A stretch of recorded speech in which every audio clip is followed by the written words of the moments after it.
Hi guys, gawa naman tayo ngayon ng garsan. Brown flour, yan siya guys. Nilagyan ko ng asin. Tapos imasa mo lang siya sa tubig. Hindi na ako naglagay ng baking powder or yes na pampalsa. Basta ano lang, brown flour lang, tubig, asin, yan. Imasa mo lang. Tapos pag namasa mo na, yung hindi naman masyadong basa, yung tama lang, yung parang dough ng tinapay. Yan, pagka namasa mo na yan, balutin mo lang siya. Tapos, ipahinga mo siya ng 30 minutes para maganda yung ano niya, yung moist niya pag napahinga mo ng 30 minutes. Pagka, after ng 30 minutes yan, bilog-bilogin mo na ng maliliit. Saka mo siya iluto.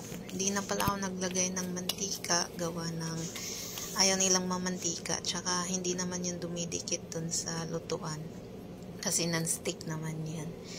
Struggle talaga ako dyan guys kasi hindi ako marunong magbilog. Dapat kasi bilog yan, parang kubos, pero hindi ko siya mabilog kasi ang brown flour kasi pag hinila mo na siya, napupunit siya pag tsaka kailangan yan kasi manipis para malutong siya pag naluto, kasi pagkapalan makunat siya pag lumamig.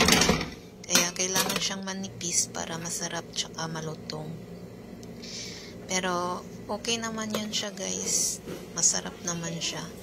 Parang sa atin yung iping yan sa amin sa Bisaya Sa Tagalog naman salbaro yung nilalagyan ng latik, yung gawa sa kasaba. Yan naman dito gawa sa brown flour.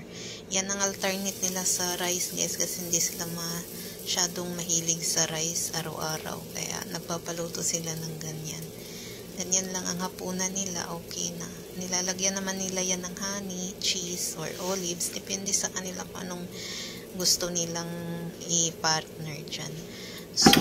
So yan nga ang garsan dito guys. Yan din ang ilalagay nila sa margok. May video din ako ng margok kung paano lutuin. Sa susunod naman, yun naman ang i-video ko. Yan na guys, salamat!